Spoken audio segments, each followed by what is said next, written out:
Welcome back, everyone, to R2Kast number 103. It's all quite exciting that we're now in three figures. You'll notice there's two of us and a clock. Oh, there's a good rhyme there. A clock and two. No, that's fine. Don't try. Don't try. We've just started this new series and I'm already ruining it. We've given you a bit of a hint. For those of you that haven't watched number 100, go back and check it out and you'll meet him. You have no idea who he is at the minute, probably. Or you maybe know him because he's very famous in these parts down in Dumfries. But this is the new R2Kast All-In podcast where I sort of felt we'd sort of reached this, what would you call it, glass ceiling with food and farming. Still going to keep going, still going to be doing 6 of them a month, meeting as many folk in that sector as we can. But I wanted to open it up and try and get basically anyone on the podcast. So today, Ed and I have brought on a professional footballer who I'll introduce to you now, Jack. Would you like to say hello first off? Hello, guys. Thanks for having me. Not a problem. Thank you for being our. There's a fancy word for first thing, isn't it? No, that's not. Inaugural's not that, is it? Anyway, you're by me, no. I'm just going to try to be too fancy here. Yeah. Thanks for being our first guest, Jack. And straight in, before we ask you any questions about you or things that matter, we've decided to have someone basically say anything. Right, wait, let's try and explain this better.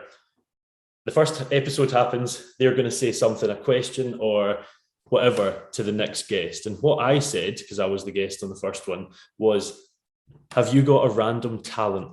So that's what we're going to pass that to you. Any random talent? Random talent? I don't know. I can move my ears without using my hands, but that's probably about... Oh, I've got to see that. I've got to see that. No, mate, my ears are massive. There'll be a gust of wind somewhere, so I can't be doing it. Oh, that was going to be great for getting folk onto YouTube away from Spotify. Guest flies away.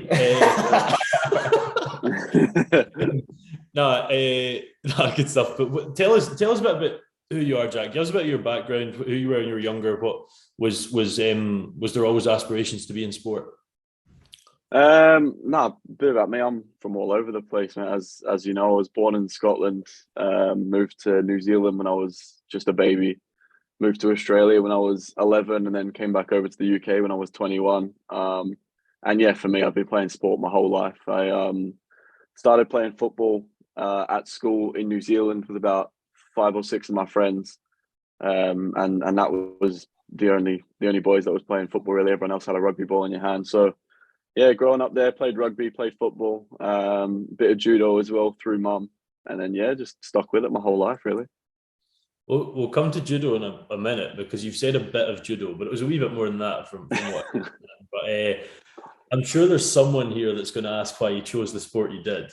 Nah. Let's not get too much into it. But I just so what kind of, obviously, if you were doing a bit of judo, rugby, and football, what kind of made you go down the football route? The competition stuff of all three. I love playing rugby games. I love playing football games. I loved competition days at judo.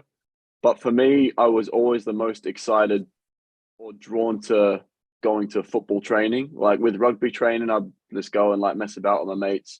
Judo, the same. I didn't really take training too seriously. But whenever I had spare time, I'd have the football out the front yard, or I always got super excited to go to football training. So I guess deep down, I knew that I always wanted to play football.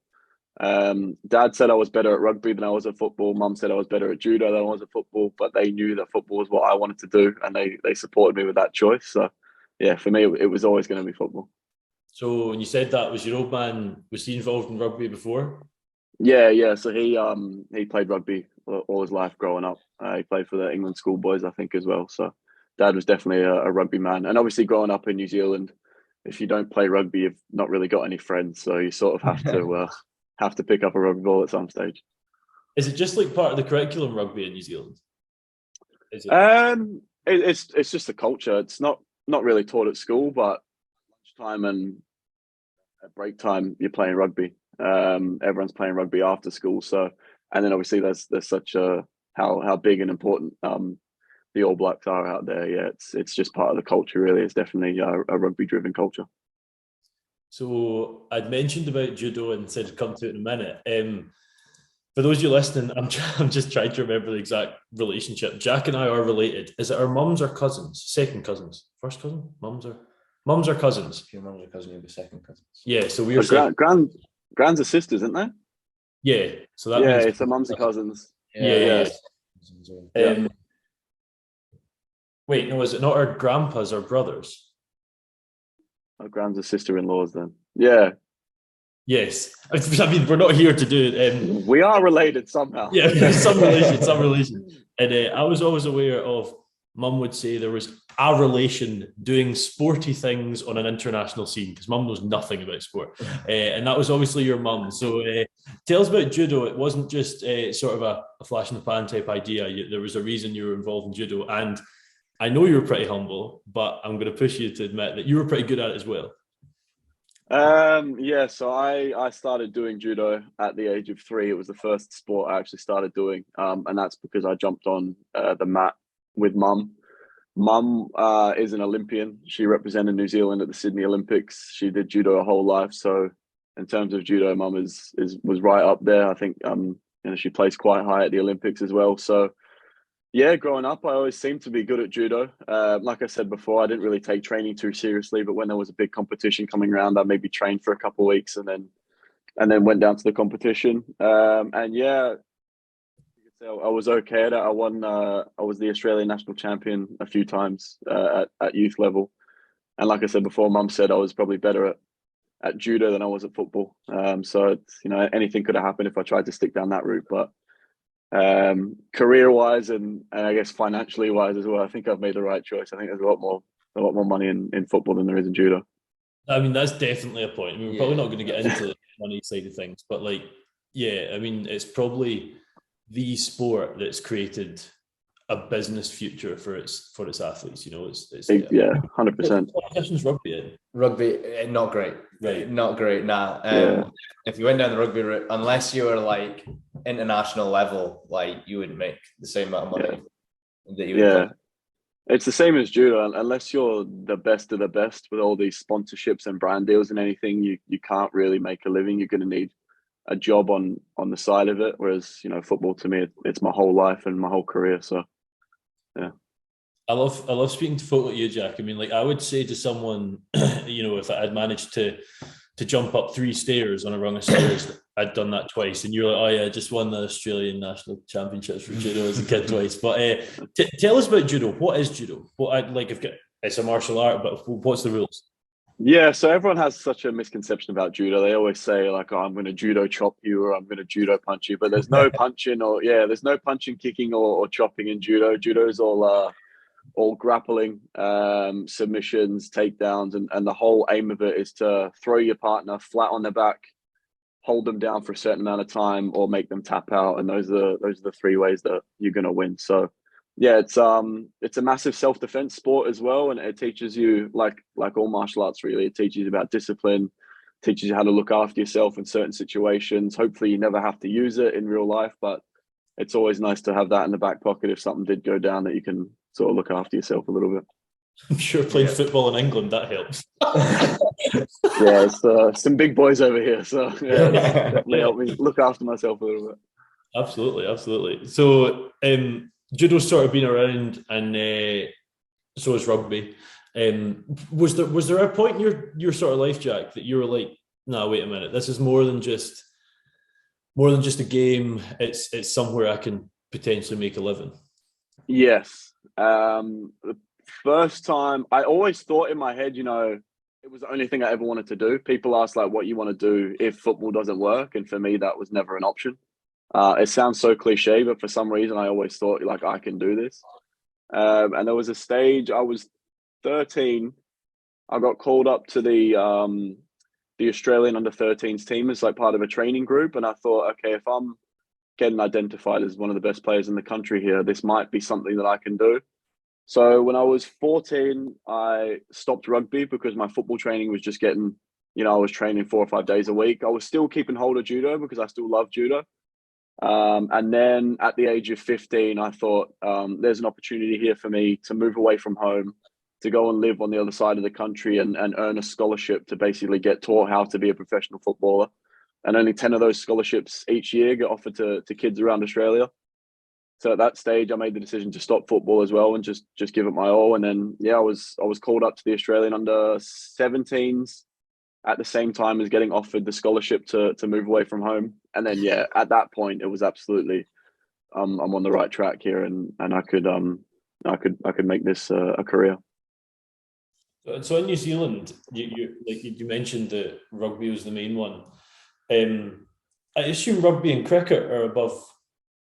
Do they call it football or soccer in Australia?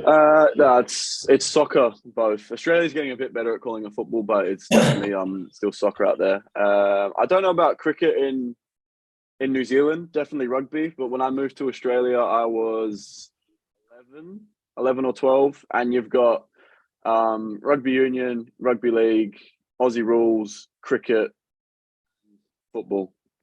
So there's 5 sports vying to be the national sport of the country, and compared to over here where the football is on the back 15 pages of the newspaper, out there you might get a little column somewhere near the back of something going on at football at the time. So it was I definitely wouldn't have been able to get where I am today as well without moving to Australia, because in terms of youth development and stuff, the coaches that I had access to in Australia was light years ahead of New Zealand as well. And what's the? I'm maybe out myself here. Maybe this is one both of you know. What is Aussie rules? How does it work? It's carnage, mate. Honestly, it's like fighting with a ball. It's ridiculous. It's a mix. You watch Gaelic football? Oh, so it's like Gaelic football. Yeah, it's very similar. Football, but with a rugby ball, basically. So would you say that that's Australia's number one sport? Yeah, they think it's a world sport in Australia, but it's only Australia that plays it. Aussie rules is it's everywhere out there. It's definitely right up there in terms of the most followed and most watched sport. It's not one I know about at all. I've heard about it, but never. And I'm actually gonna. This is probably more a question for Ed than you, Jack. But what's the difference between rugby union and rugby league? The simplest way is that there's no rucks in rugby league. Well, that's pointless because I don't know what a ruck is. Right. We're getting no pylons. Yeah. The difference between a ruck and a maul is what? Oh, let's not get into it. That could be I'm basically for the last, I don't know how long have you and I known each other, but a year or something like that. Yeah. It's basically just been talking about young farmers and him trying to explain rugby, and I just can't get it. It just does not go in. You don't appreciate how many rules there is until you actually try to explain them all to somebody, and you're like, football is a lot simpler. Yeah. It seems like such a simple game, and then you try and get into all the nitty gritty, and there's a lot going on. Yeah, like the most complicated rule in football is the offside rule, and that's the simple rule to learn in rugby. Like, do you think there's an issue with that? That's for a problem. Getting folk into rugby? Absolutely, that's the main problem, I think, to be honest, for getting folk into it. Like when you look at even now when I'm watching rugby games, the ref will blow his whistle, and I'm like, what the hell was that for? But even still, like to this point, I played rugby my whole life, and there's still things that I'm not really understanding. And unless you're like following it all the time, following the law changes, like the change of just it's confusing, and it stops people getting engaged. Like, how are you meant to be a casual follower of it if you can't understand? Very true. Very true. Only really get excited when they're running for a try at the last minute, which actually really gets me involved. Even, but it's you mentioned, Jack, about sort of you called up for the under-17s at the same time as the scholarship. Was that not around the time you had a pretty big injury, or was that? So I got to tour with the Aussie under-17s. Went to some really cool countries, played in the World Cup qualifiers, and then went back to play and carry on with school at the scholarship. Played 4 or 5 games at the start of the season, and then did my tore my cruciate ligament for the first time. So that was a big shock to the system. So for the first time, what was next? How many times? What was a lot of rehab involved there? I assume probably. Yeah. I thought of shit. Is this going to happen? Yeah, no, it was definitely a big culture shock. Like I said, I was living away from home and didn't have the home comforts to help me through it. obviously I had access to the best facilities in the country though, which is absolutely incredible, and also grateful to use all that stuff. So I had surgery, rehabbed for 8.5 months, and was back training with the Perth Glory first team, and it went again. So I tore the same ACL again, and I thought, oh, I hadn't even got back playing games yet. I was still only just training. So I had to go back, have another surgery. Did rehab there for, again, I think I rehabbed that one for 14 months, and then finally got back on the pitch.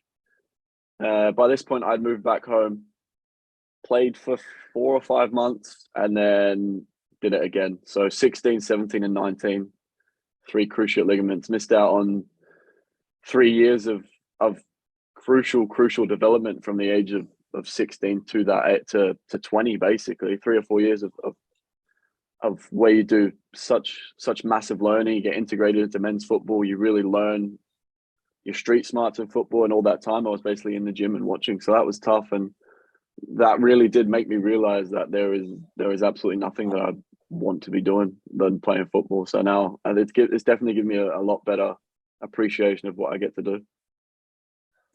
Credit to you for being able to go through them years, like the biggest development years, and still being able to make it. So when you were going through that, when you were away from home, like, how did you deal with that mentally? Like, that must have been really tough, not being able to do what you loved, playing football, and you're just needing to be in the gym and rehabbing all the time. Yeah, no, it was really tough, especially because that was the whole reason why I left home. I was 16.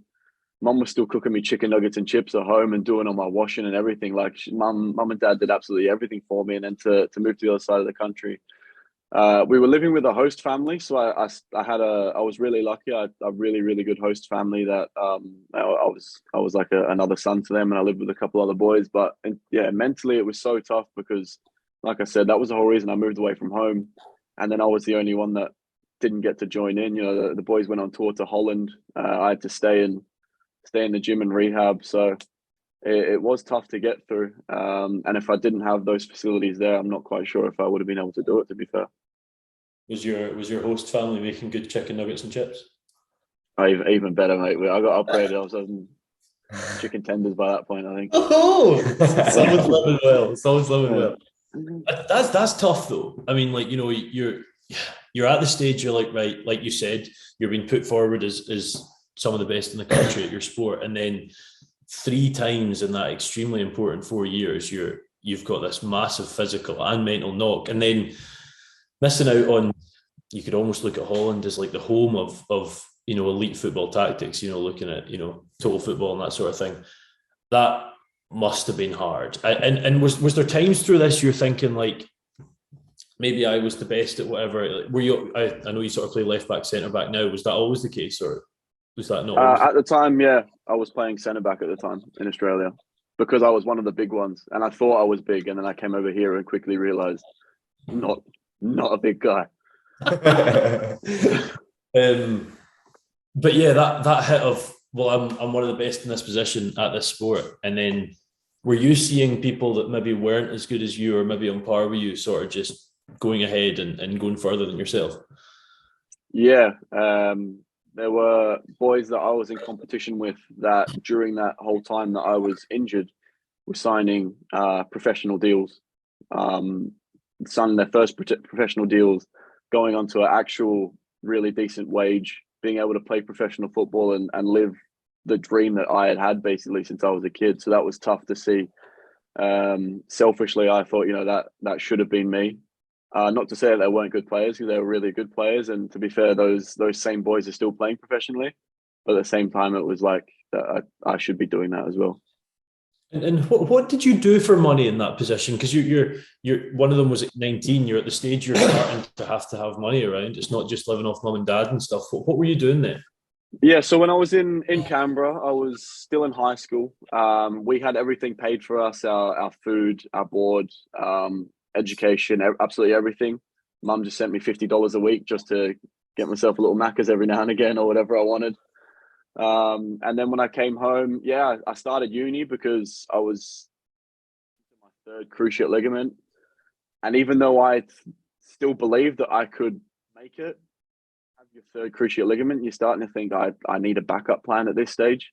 So I was going through university and I was at part-time and I was working part-time in like the Australian equivalent of JD Sports, which is like Platypus. It's like a shoe shop.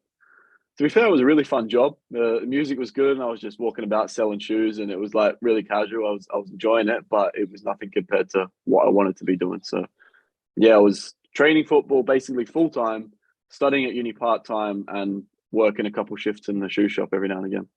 What was uni? What were you doing at uni? I was studying sports science. I absolutely hated it. Right. I thought I would like it. I was good at sport and I was good at science. And I thought, this is genius. I'll just combine the two and it'll be class. Got halfway through it and I was miserable. I was not enjoying it one bit. The whole time in my head, I was thinking if I just finish this, I can add on an education diploma and go and be a teacher with it, or maybe try and be a physio or something. But it was never something that I absolutely had my heart set on. And even now, if I was to go back to uni, I probably wouldn't do anything sport or science related. It was just a case of I need to be doing something.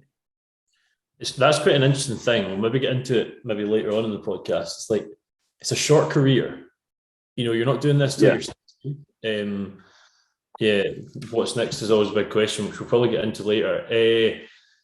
So the ACL injury at 19, you get over that, rehab works. Bearing in mind, you're only 26, 27, 26. You'll be 27 next week, is that right? 27 in 2 days, mate, you remember. Yeah, that's right, yeah. So, yeah, that's not long ago. It's only 7 years ago, yeah? Yep. What was the sort of trajectory then? You're coming over that injury. How quick was it that you were able to actually get into football? Yeah, so into professional football?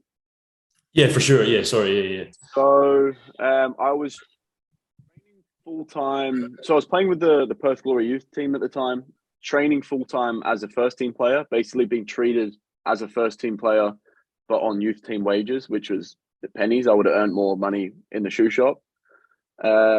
And it got to a stage where I was nearly turning 21 and I went to one of the bosses at the club and said, look, like, what's going on? Am I in a position where I'm going to get offered a contract here or what? And they said, we're not sure yet. We need you to play another couple months with the youth team and then we'll make a decision. And in my head, I just thought, I can't wait that long. I'm going to be 21. I need to make something happen. And that's when I made the decision to leave that environment.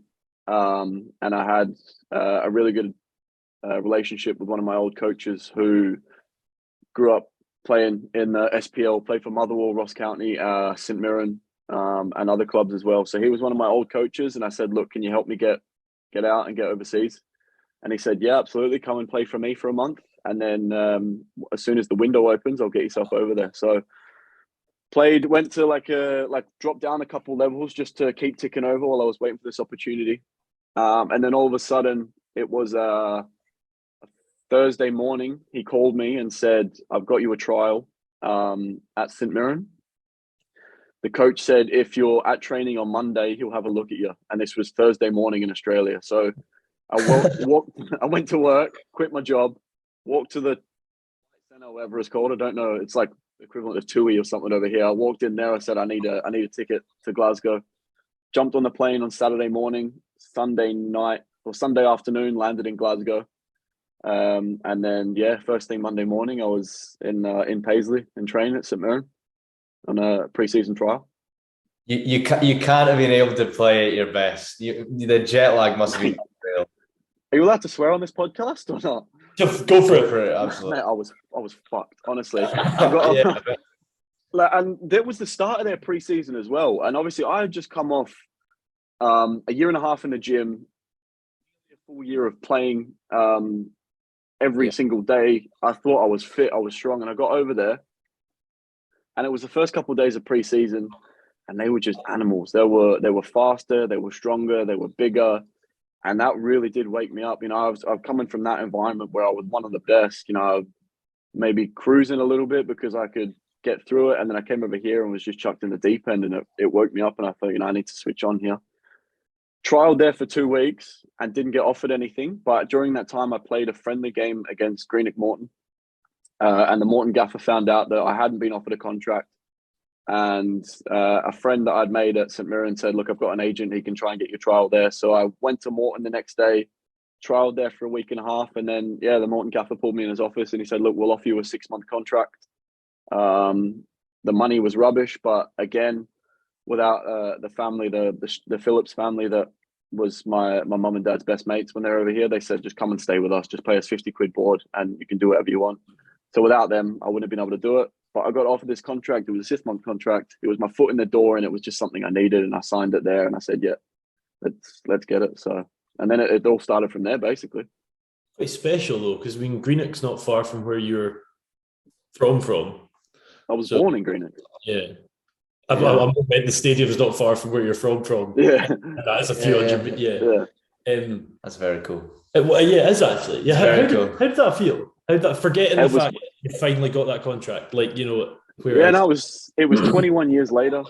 I left when I was a baby, and I was back when I was 21, playing for the team that I was, the place that I was born in, and they gave me my first opportunity in professional football. So it really was cool. And over the course of the couple of years, I did love it there, and I made quite a good connection with the fans as well. So it was a special time.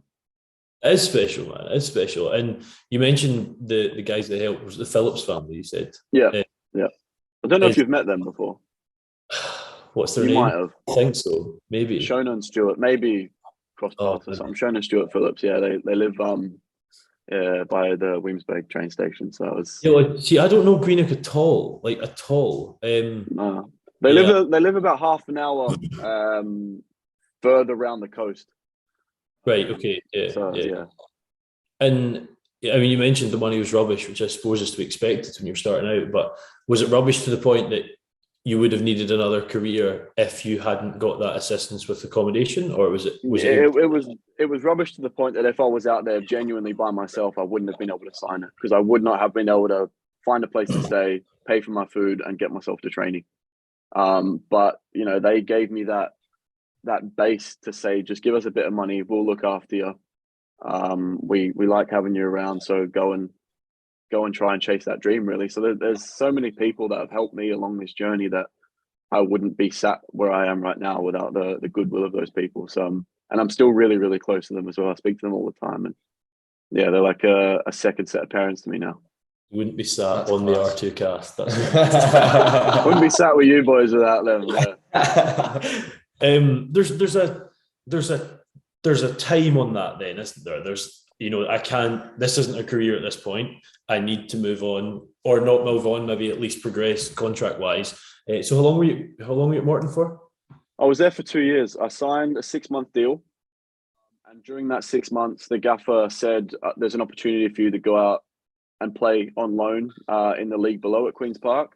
He said, you can stay here if you want. Your game time will be limited because I've got boys in your position who are currently better than you. And that was fair enough. I knew exactly where I was in the pecking order. And he said, if you go out and do well for 6 months, come back, there might be another contract on the table for you. So again, that was another risk, but it was an opportunity to play professional football in Europe, which is what I've always wanted to do.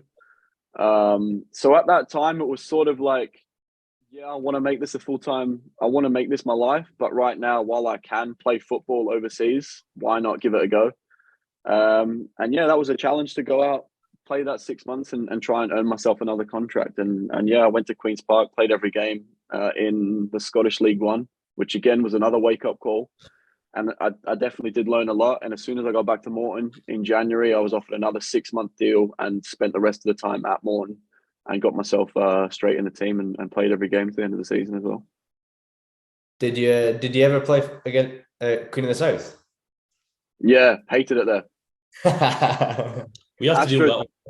Bloody AstroTurf pitch was horrible. Yeah, and I played there 4 times in the space of 2 years, I think. Yeah. I don't really. No, actually, no. It's probably a rubbish question. Was it Morton or Queen's Park you were playing for, and you scored against Dundee United? Morton. So that was my first game back after being on loan. I just signed a new contract, and it was a cup game, and it was my first game at left back as well. The second game I played Dunfermline in the cup game the week before and did really well, and then kept my spot and played left back again, which I'd never done.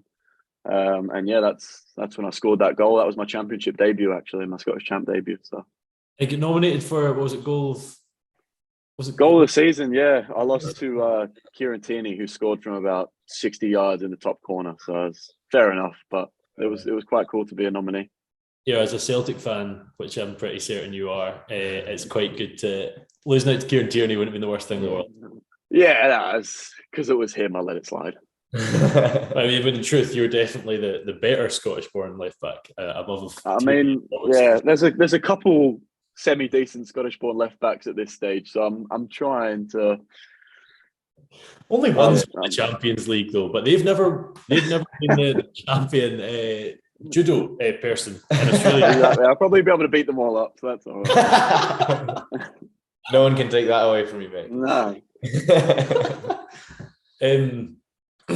Yeah, so Morton, what was next after Morton? Yeah, so I'd stayed the whole next season as well. So overall, I spent 2 years at Morton, and my contract was coming to an end, and I thought that I'd got to a stage where I can take the next step. And I was very close to joining Partick Thistle, actually, at the time, who maybe not at the minute, but at the time was looking like a better place for me to go and play. And then all of a sudden I got a call from the gaffer at Carlisle, Stephen Presley, who played for Celtic and Rangers and Scotland as well, I think. And he said, I want to bring you down to England. And for me in Australia, England was always where I wanted to play. Scotland was a way in, but felt like England was the place to get to for a number of reasons. And it was a foot in the door again into England and a chance to go and play League Two football. So went down, had a look at the place, and compared to what I was used to, it was an absolute step up and really exciting time for me as well. So I signed a 1-year contract there. You mentioned earlier, like playing in Europe was a thing. Is England the pinnacle of that, or is it like your Spain's, Germany's, Italy's as well? The only sort of coverage that we got access to growing up was the English Premier League. Right. So for me, that was obviously, you know, about Real Madrid, Barcelona, Juve, AC Milan, all that. But yeah, the biggest one for me was the Prem, playing Steven Gerrard, Frank Lampard, Paul Scholes, you know, those kind of players, those kind of teams. That was that's where my biggest dreams were, basically, was there and the World Cup. I mean, Stephen Presley is quite a big name, certainly as a Scottish fan who supported, watched the SPL. I was a Rangers fan, and to be honest, I more remember him as a Hearts player. Yeah. But he was definitely part of the Scotland outfit, and he was always quite a big name. I always thought he was a bit of a dafty, but he's always been a big name, you know. And I assume to be involved as a defender with someone like him was quite a big opportunity. I learned so much from him. He was absolutely incredible with me when he brought me in. Looked after me really, really well. Trusted me. That's something I feel like I perform the absolute best in when I know I've got that 100% trust, and I felt that with him. He backed me with anything I did on the pitch, and yeah, I really enjoyed my time playing under him. He lost his job in January or February, I think, of that first season that I got there, and then a new manager came in and just didn't click. I was left out of the team straight away, basically. Was kind of rescued by COVID, actually, because COVID shut the season down, and I ended up going back to Australia for 4 months. So that was quite a weird end to my time at Carlisle, to be honest. Tell us about COVID, because I mean there was a time when lockdown came, and the two examples were, and if my memory serves me correctly, Liverpool were 28 points ahead at the top of the Premiership for the first time, with the chance of winning the Premiership. Never won it before. And I think Rangers were about 12 ahead at the top from memory. Both were quite notable differences. The other one, I think, was it Spain that there was quite... Oh no, was it Ligue 1? But anyway, there was this basically global decision: do we stop football or do we play it? How was that affecting you guys?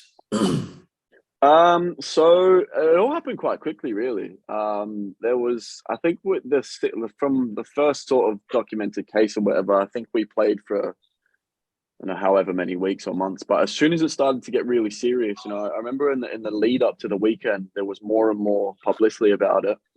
We were due to travel on the Friday down south for a game on the Saturday. And I was in Tesco's with two of the boys. We were buying like, I don't know, some food or snacks or whatever for that night. And we got a message in the group chat saying, game's off, been cancelled. Everyone go home and wait for further instructions. And at that stage, everyone just started piling toilet rolls and pasta into their trolley. And and then from then on, sort of trained for another week or so, and then everything really started to shut down. Basically, I went back up to Scotland I was only up there for a couple of days. I was staying with the missus because that's where she was still living at the time when I was at Carlisle. And made the decision to go home because it really started to look serious. Australia was shutting the borders. I was really lucky to actually get home when I did. Everything just stopped, basically. There were people in denial that were saying, no, the season's going to happen. But I made the call to the director of football at Carlisle. And credit to him, he was incredible. I said, look, I just want to go and be with my family. And he said, no worries, mate. I'm not going to stand in your way. So off you go. And then, I didn't really know what the next step was. My girlfriend was a nurse as well. So she was obviously in the front line during all that time. It must have been so scary for her. I was at home on a beach, chilling. It was quite... Yeah, he was, and he made sure to post all about it. it was all over. It was quite normal. Quite normal out there at the time. Australia shut everything down quite quickly and sort of continued on. It was a really weird time, basically. It was 4.5 months I spent out there, not really knowing where I was going to end up. Looking at that sort of retrospectively is almost quite scary because there was the chance they might not let you back.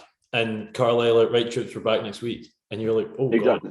God, we kept getting messages like, "Oh, the season might be starting. The season might be starting." And the whole time I was texting this guy saying, "There's no chance I'm back for that. Like, if I come back over, I'm gonna have to quarantine for 2 weeks anyway. Like, it's not gonna happen." And then, eventually I got to the stage where everything was cancelled. I knew the writing was on the wall from day one with the new manager as well. I wasn't going to get offered a new deal, so I wasn't really stressed about that. I was still looking for my next opportunity, but at the same time, my contract was still running down with Carlisle, so I was fortunate enough to still be getting paid as well. Yeah. And next move was down to south of England, and that's actually probably when I started to really sort of follow things. I'm pretty sure I'm still a top fan on Cambridge United's Facebook. Me too. Mate, it's such a community in that club, man. It's so cool. So tell us about that move. You're obviously in the position, like you've just said, you're like, well, I was sort of part of the fabric for the first 6 months, going really well, and then suddenly there's this change, and not through any fault of yours or theirs, I assume. It just wasn't working out. And that took you to Cambridge. Was that a big move for you? It was an exciting move for me at the time. It was a concrete offer that I had. I was talking to clubs in Australia. Didn't know where I was going to have to go. Might have to go to Asia or whatever. And then all of a sudden my agent sent me a message and said, "Look, got a couple of clubs for you, but let's speak to Cambridge. I like the way they sound." And jumped on a call exactly like this. Wallace, you're sat where the gaffer was sitting, and you're sat where the director of football was sitting, and just had a conversation like this. I was sat in bed.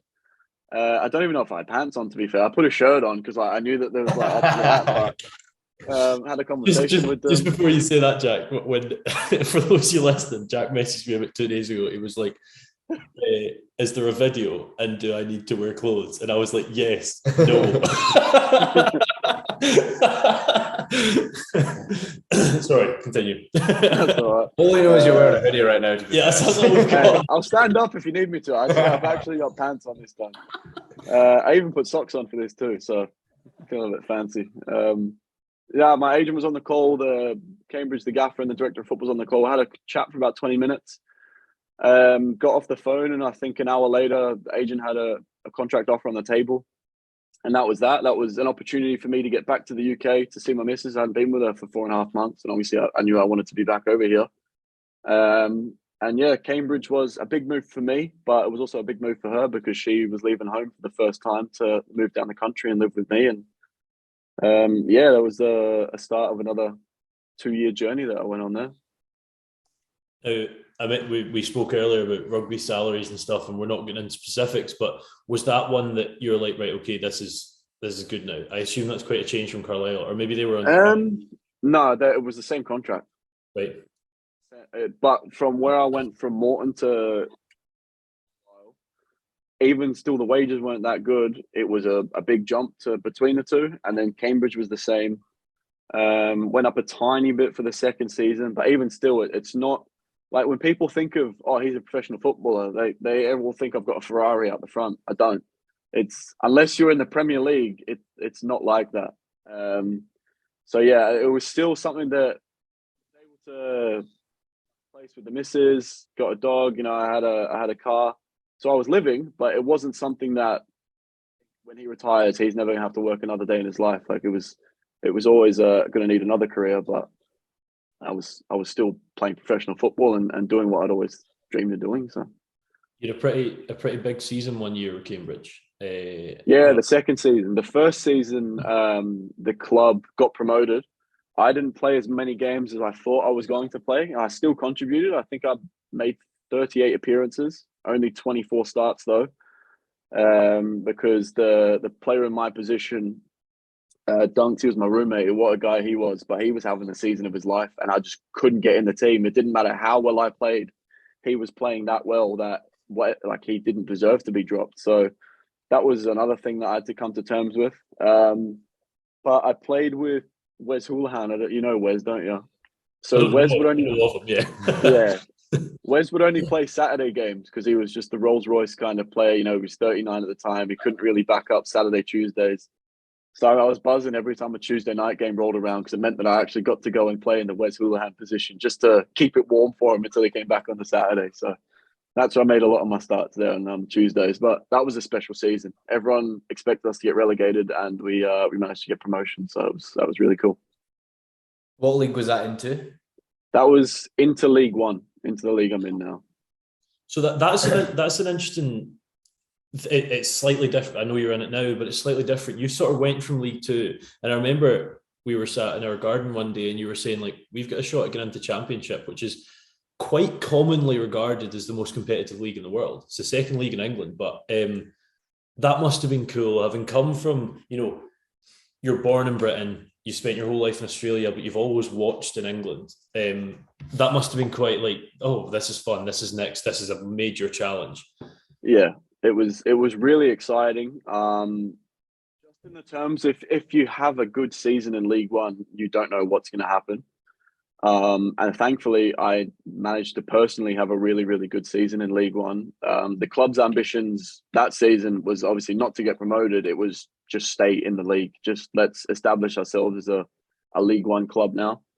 But yeah, personally, I had a really, really good season, and it helped me get this quite a big move to Bolton. So I'm really grateful for that. Yeah, and I've got one question before Bolton. It's not actually about you. There's one of the men in that Cambridge team, certainly from the Facebook page, became quite a cult hero, and found his way into Ryan Reynolds and Rob McElhenney's team. Yeah, Moles. Yeah. How's he getting on? He's living the dream, mate. Honestly, he is best mates with Ryan. He's like FaceTimes Ryan Reynolds in that. He's absolutely chilled. He was one of the big reasons how we got promoted out of League Two. He scored a record number of goals. He's just gone to Wrexham. Again, scored a record number of goals, and yeah, he's on Ryan Reynolds' Instagram story every 3 minutes. So I think he's enjoying himself. Yeah. Yeah, screw Ryan Reynolds, man. He's working along with Ben Foster. Here, you'll be playing against them the year after next anyway when they get straight from up. It was actually pretty exciting this year. I'm so invested in it. It's mad. Have you watched the show, like the Welcome to Wrexham? Yeah, it's so cool. It's so cool. Yeah, I just cool. I love Ryan Reynolds before Wrexham, but this is just I'd be all over him as well if I was at that. There, so Moles is definitely living the dream. He's basically at the stage now where in the summer he'd be like call him up and say, "I'm coming to LA. Like, what can I do?" And there's every chance Ryan Reynolds just says, "Come and stay at my house, man." Like, I'm sure they're at that level together. That is cool. Amazing. That's so. So yeah, when you think of the Premiership, not in the last maybe 10 years, but one of the teams after your top four, maybe one of the teams after your top 6 or 7 that do spring to mind is Bolton. You know, the times of JJ Okocha and Hierro and so on and so forth. Like, big club in English history, big club. So when they came calling, what was that notification like? Yeah, it was it was really weird, to be honest. Bolton should not have been in League Two at the same time as me, and then they shouldn't be in League One now. But we're in a rebuild phase at the minute after nearly losing the club with financial stuff. But during that sort of leading up to that summer period, at the end of Carlisle, I had some really exciting interest and opportunities. But yeah, Bolton came through with the concrete offer, and it's just such a massive club. And as soon as the concrete offer came through, we all went straight to the club. Even took the dog, stayed in the club hotel, and went and signed the papers and did the signing stuff. So it was a little bit of sort of disbelief moment as well, for considering how far I'd come and the journey that I had to get into a position now where I'm at a club as big as this. It's quite you started late. We didn't start late, but you got. I know what you mean. Yeah. Yeah. It makes me think sometimes where I would have been if I had got that first pro at 17, because when I tore my ACL training with Perth Glory, they had the contract ready to offer me, but then I tore my ACL and it went. So I don't even know if I might not have got this far if it happened to that. I don't really know. Yeah. It's weird looking at the butterfly effect. I know, isn't it? It's like everything happens for a reason, I suppose, and it's maybe the player you are today. Like, you maybe wouldn't have been as resilient to what you've had to go through. Exactly. If you didn't go through it. But so how's the season going right now for Bolton? It's been I think, a positive season. It's an improvement on what the club did last year. Last year, the club finished 9th. And just yesterday, we confirmed our spot in the playoffs. So, you know, anything can happen in the playoffs. We've got a home semi and an away semi, I think, against Barnsley. Winner of that goes to Wembley, and the winner of Wembley goes to the championship. So it's super exciting at the minute to be a player and a fan, I guess. Yeah. Very cool. Yeah. 2 massive things in there. Playing at Wembley. That's got to be up there on footballers' thing. It's got to be cool. Yeah. I'm guessing you haven't done that already. So we the club won the Papa John's Trophy. Yeah. The club won the Papa John's Trophy earlier on in the season. Playing at Wembley for a professional footballer, something that most players go through their career without getting an opportunity to. And the club at the minute has a second opportunity in the one season to go and play there. I missed out the first time through the injury, and I'm getting kind of close to coming back now, and I'm desperate to be involved in that second game, because you can't miss out on Wembley twice in one season. So even if I'm on one leg, I'll be saying I'm fine just to get out there. Bring me on the last minute. I don't care. I'll be on it for a minute. Yeah. I was a bit of an arse, in fairness to Jack, because he posted about this, and he'd said like it wasn't on the pitch, and what I could have said is being a nice guy and been like, oh, it sucks, couldn't have done it. It's still really cool. But all I actually picked him up on was he spelt Wembley wrong in the post. Which was such a you thing. It was just in spite of sheer jealousy on my behalf, but it's fine. Yeah, and then the championship, as I was saying earlier, you know, arguably the most competitive league in the world, and a lot of people prefer watching it than the Premier League. That's quite an exciting prospect. You're obviously currently, at the time of recording, arguably 2 games away from that. By the time this comes out, we'll probably know. But yeah, what's that? What goes through your head as a player thinking next year I might be a championship player? It's a little bit of disbelief moment, because there was such a jump in terms of clubs' facilities and infrastructure and the size of clubs in the championship compared to clubs in League One that I'm in now and where I've been in League Two. You look at the top half of the championship, and a lot of those clubs are Premier League teams, with a lot of players that are probably on close to Premier League wages. So it's such a exciting challenge to be a part of as a player, and so many benefits come with being involved in playing in a championship team every single week. Namely, for me, is I'm desperate to play for my country, and playing in that league will give me such a good opportunity to earn a call up, amongst other things as well. So, yeah, it's definitely exciting. Bit nerve wracking as well. So, just got that nervous energy waiting for the playoffs to roll around now. On you would. So there's so many games in like the Championship and League One as well. Like, so like it's pretty much every week. It's a Saturday and a Tuesday. You said. How does that week actually kind of pan out? Like, when do you get training in if you're like playing twice a week and you won't want to be training hard the day before? Yeah. So personally, I love Saturday, Tuesday weeks because you just find yourself in that rhythm. If you can get your body into that rhythm, it's incredible, just constant games. And I had that rhythm at the start of the season before I had this injury. Training will look, Monday will be a recovery session. Occasional travel if we're really far away on a Tuesday, but definitely we'll be out on the grass, just blowing the cobwebs out. Tuesday will be a game. Wednesday will be off.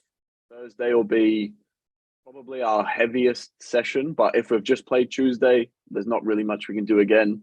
Friday, again, will just be getting the legs moving and focusing on what we're going to do the next day. Again, Friday, we might be traveling away to stay in a hotel. Saturday game, Sunday off. So when you're playing Saturday, Tuesdays, the main focus is just to make sure that you're in the best condition possible for those games rather than trying to increase anything other than just a little bit of tactical knowledge or a tiny bit of match sharpness. That's quite a good point. 'Cause I mean, when you're at Carlisle and Cambridge, you'd have been seeing some pretty big bus journeys. Well, Carlisle was ridiculous, mate. Every single away game we had, we were in a hotel the night before. Yeah. Bolton's sort of more central, though, isn't it? Yeah. But even still, with the financial abilities that this club has, they like to take us away and put us in a hotel the night before just to minimize game day travel, basically. So even still, that most of the weeks, I think we've played 23 away games. I think 17 we were in a hotel the night before. So, yeah. And you said that, like, making the jump to Championship, your club's going to have a better facility. I assume, like, I've actually just got the league table up at the minute. Someone like a Plymouth or Barnsley, that probably is the case. But someone like Bolton are quite established. I know they went through a tough patch, but I assume your facilities are still pretty state of the art. The stadium is incredible. I think they're planning on maybe refurbing a little bit of the training facilities, but the pitches that we have access to are really, really good. The stadium is incredible. It's probably the best place to play football, I think, in the league. Right. But then you look at probably the top 7 or 8 teams in our league at the minute that has access to that, whereas every single team, bar 1 or 2 in the Championship, will have something similar. So it's just another step up to that kind of level. You said a massive goal was playing for your country. Which country? Yep. Anyone that wants me at this stage. Everyone calls. No, I'm Australian. For me, it's representing Australia. So you're saying Scotland give you the call, you're not going there?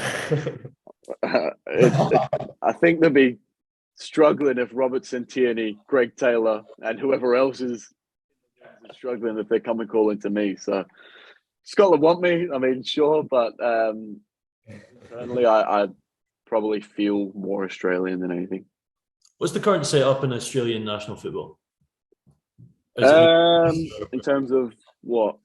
Like, is it in a good place, or I'm trying to think. Yeah, they had a really good World Cup. Really, really good World Cup. Which making it harder for me to break into that team because the players in my position have done really, really well.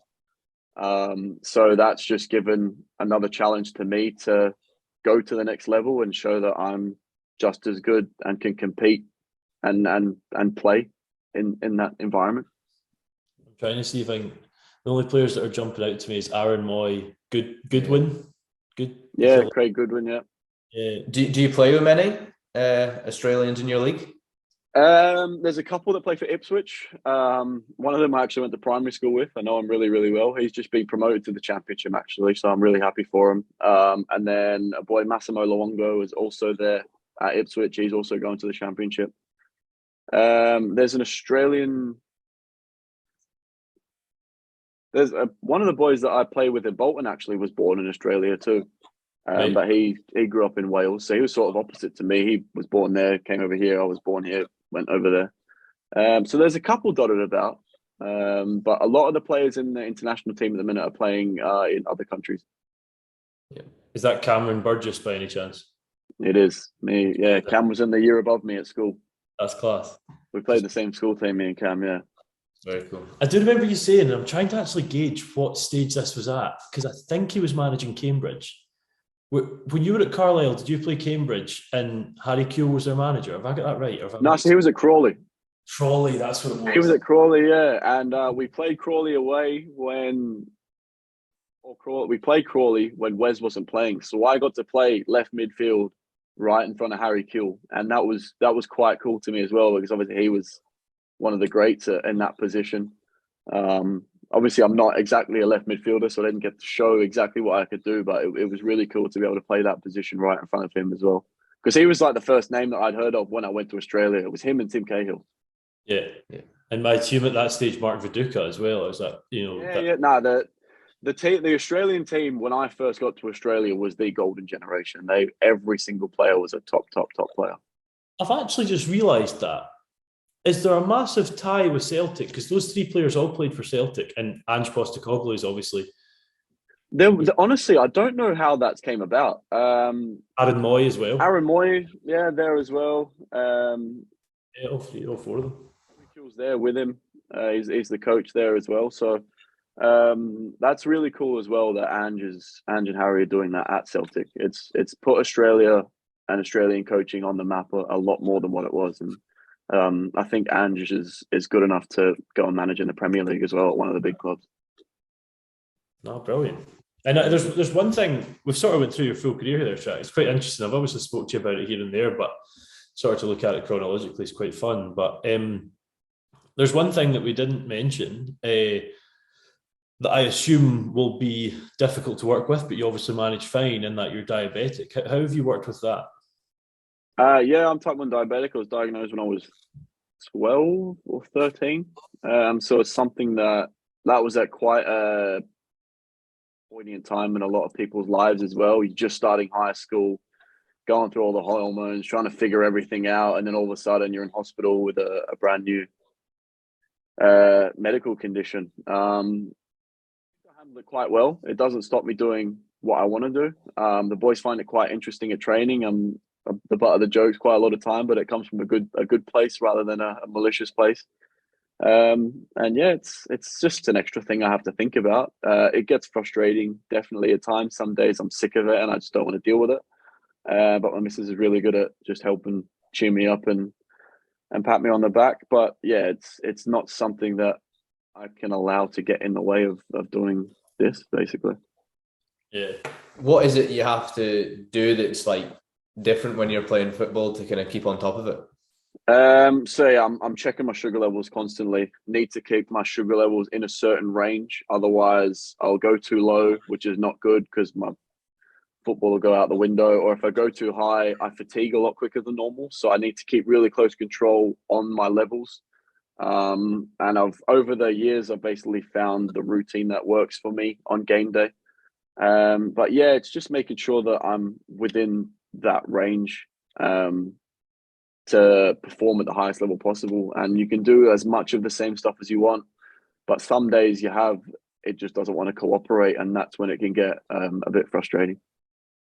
Yeah, it's quite a challenge. Challenge. I know there's a boy I used to play football with, like when I played when I was young, and it was like when we were like 10, and his dad had to just watch every game, and he just had to like force chocolate down him like halfway through the game just to keep him on top, because he just wouldn't do it if he was just himself. He just wouldn't do it. It's just what you want halfway through a game of football, a bar of chocolate. For some reason, for having it, but not what I want. No, my physio is really, really good, and he's always got a bottle of Lucozade in his little physio bag. So if for whatever reason I end up on the floor in a game, I tell him, just bring that on, because there's a fair chance I'm just making something up to get some sugar in me so I can carry on. That's quite interesting. Doesn't happen often, but it's happened a couple of times that I've needed to have sugar during a game. So if you're wanting to watch Bolton, if you're wanting to watch League One, what's the easiest way, or is that quite difficult? Yeah. The stadium's big. If you're close, come and get a ticket. Yeah. Come and watch. But in terms of coverage, there's a thing called iFollow, which you could sign up for, and you can pay, I think it's a tenner to watch the game. The coverage is quite good. We're on Sky every now and again because the club's got quite a bit of a profile. So yeah, either say come live or sign up to the iFollow account and buy a match pass, which I think, 10 quid. The playoffs will be on Sky, are they? I would think so, but they've also got the championship playoffs at the similar time, and they'd probably pull rank over ours. But I assume we'll be on Sky at some point. Definitely the playoff final would be. Yeah, man, it's been a pleasure. It's always quite fun. I always really enjoy when I have a chat with someone that I know, because you don't go into depths of stuff, do you? You don't when you're normally chatting to folk, but at the start, we asked you what your random talent was, and unfortunately, you didn't flap your earpods out your ears by doing some kind of ear dance. But the reason that question was there was, I guess I was the guest on the 100th episode. Ed had interviewed me, and I had asked for the next guest, what is your random talent? But we do have two questions. I'll do one, and Ed can do one. And the first one is, and I said it was sort of putting you on the spot, if you had a question for the next guest, what would it be? Bear in mind, you don't have a clue what they do. If there was a biopic about your life, who would play it? Oh my God, that's good. That's fantastic. Do you want to answer the question for yourself? Yeah. See, when I was younger, a girl told me I looked like Channing Tatum, and that'd stay with me my whole life. So I would love to. Yeah. Someone else also said kind of like Heath Ledger, but obviously that's not going to happen now. I would love it if like Channing Tatum or something like that played me. But to be fair, Ryan Reynolds has got a bit of a ginger beard as well, so he might feel like jumping in. I'm just kind of a bit offended that you get Channing Tatum and Ryan Reynolds. That was when I was younger, a bit more handsome. I'm a bit scruffy now, man. Broke my nose since then as well. So. I don't care, mate. You still Channing Tatum my broken nose, right? 2 months ago, I got called Luke Combs without the singing ability. You got a bit more hair than Luke Combs. Yeah. I would like to think I'm a bit like something else, but apparently not, man. Apparently I'm just a bloody oaf who can't sing. Luke Combs is a cool guy, man. He is a cool guy. I'm going to see him, actually. I'm going to see his concert when he comes over. Yeah. Yeah, well, you can see him when you come up. I'll send you a picture, mate. Well, it's just going to be my profile picture, is it? Yeah, might be a screenshot of your pic. Yeah, I don't know. Yeah. Ed, do you want to do the other question? Yeah, so the other question is, where do you see yourself in 5 years? I see myself in 5 years playing football in quite a cool country. I don't think I'll be playing in the UK in 5 years. I think I would love to either be playing at home or in Japan, Korea, Thailand, somewhere like that. I would really like to go and play football in a different culture. I would love that. Why? At home, obviously, I would love to play at home in front of friends and family. Growing up, for me, the closest holiday destination was Asia rather than Europe. So I love parts of Asian culture. I love traveling to Asia. Japan's on my bucket list. I'm a bit of a geek. I like watching anime. I like Dragon Ball Z, all that kind of stuff. So I feel like I would enjoy having constant access to that kind of environment. Plus the fact that the football standard is really, really high in Japan and South Korea. And I just think it would be something cool to say that I've lived and played in that part of the world as well. Yeah, the cool thing with Japan is it obviously wouldn't be these two players. But I love Wagamamas as well. So I was there last night, man. I'd never been. I went on a date. I was there yesterday as well. So good. What did you have? Oh, katsu curry every time. Katsu curry, and had some gyozas yesterday as well. Such a basic bitch, man. Yeah, but chicken and rice, man. I'm still trying to slim down a bit after having a really good injury time. So I'm trying to come down a bit. My arm's bigger than his upper body. Like. You're sitting here in good shape. He's in good shape. I'm just like the fucking ball at the side of the table. Like, man, you're moving in the right way. You lost a lot of weight last couple of years as well, man. So yeah, exactly. That's the main thing. Mate. Do you know, you had to make a good point. I mean, the thing I was going to say about Japan is we've seen players like arguably the best midfielder in modern history, and Iniesta playing out there, Fernando Torres. You know, people go out there to finish their careers. You might find yourself out there playing with some pretty big names, but why was I saying this? Yeah, the 5 years question is good. We asked that on the normal, the sort of food and farming R2Kast as well, but I kind of want to ask you, where do you see yourself in 20 years? Because what's after football? That's a good question, and that's something that I still haven't figured out, and that's something that I'm trying to figure out. I've always imagined myself living at home in Australia when I finish. Obviously, I have a girlfriend that was born in Glasgow and has lived in Glasgow her whole life and has her family in Glasgow. So there is still something that I don't really know where I could end up. I would love to live in Australia. I don't know what I'm going to do for work. I'm very drawn towards working with animals. I'm quite interested in studying like a vet nursing degree or an animal science degree or something. I really think working in a zoo or something like that would be quite awesome. But like I said, I haven't figured it out, and I'm still trying to figure out what I want to do when football finishes. Because I don't think that I want to stay in the football environment full time when I'm done. You give that vibe. It's like playing is all that matters. Yeah. Playing is the only thing I've ever wanted to do. Yeah. Do you have folk like in the club that can help you with like future proofing? The PFA, the Professional Football Association, does. So not so much the club. I'm sure there is people in the club who could help me. I had someone at Cambridge who was like helping me with that kind of stuff, but the PFA help with education grants and help with, obviously, when you're at uni, most of the time you've got pracs and placements and all that. Obviously quite difficult if you're meant to be at Exeter away on a Tuesday night, but you're supposed to be in some other place, so they can help with all that stuff. So there is definitely pathways and avenues to explore to help with that side of things for life after football, because that in recent years especially has become such a major development. A lot of footballers, when they're finished, can end up in quite dark places. So it's definitely something they're trying to work on to help nullify. It's like a documented problem. Like, you know, it's like all professional sport. Like, just it's all in all for like since they're 16 and until they're 30 on, and then exactly. Do you this is a random question, Jack, but do you watch much YouTube? You said about anime, and I'm going to ask a specific channel. I'm always on YouTube, man. Do you watch HITC7s? No, I don't. You would love it, mate. I live off it. It's just a guy from Middle England, in fairness, probably not far from where you are, that is just a proper nerd for football. And like when you were talking about Asian football there, like I watched, I think it was a 34-minute documentary on Indonesian football a few weeks ago, and oh man, you would love it. I'm going to Indonesia in the summer, man. I might take my boots over. It's quite, well, do you know, there's mega money in it, but it's quite a lethal place to play football. It's quite a dangerous place. Football. Definitely pros and cons to play football over there. Yeah, but no, here it's been an absolute pleasure, mate. Appreciate your time. That's all right. No, it's been good fun. It's good to hear the story.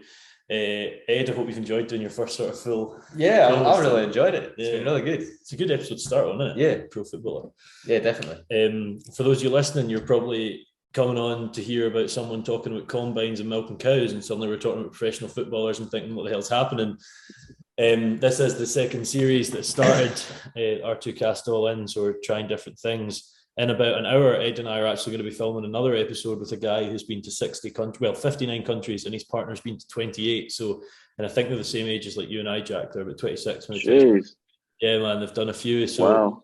Have you ever played any games out of the country that you're based in?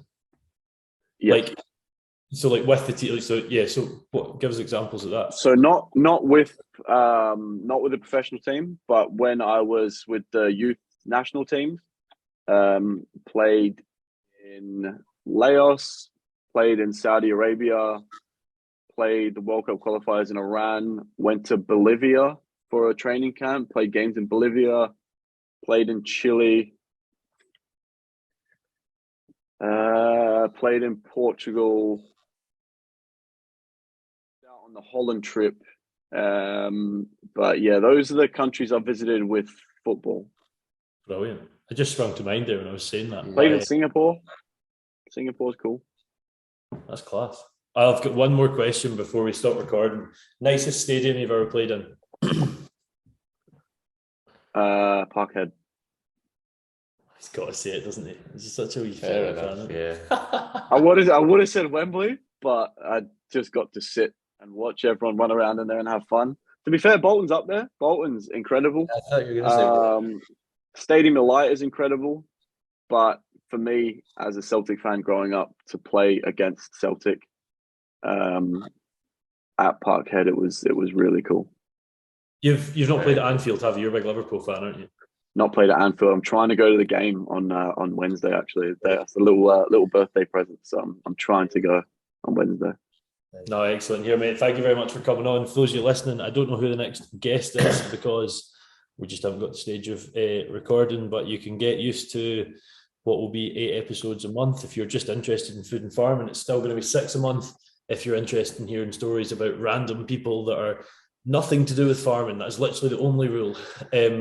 I've been on your farm. I liked it, to be fair. I'm not going to class you as a farmer yet, mate. I fed the cow, man, in the little sick bay. All right, okay, maybe we should make this an R2Kast. That counts. Patted the dogs. I do know a zookeeper. Can maybe hit you up. No, thank you all for listening, and we'll see you for R2Kast 104. Jack, thank you very much for coming on. Cheers, Jack. Thank you for having me, guys. Loved it.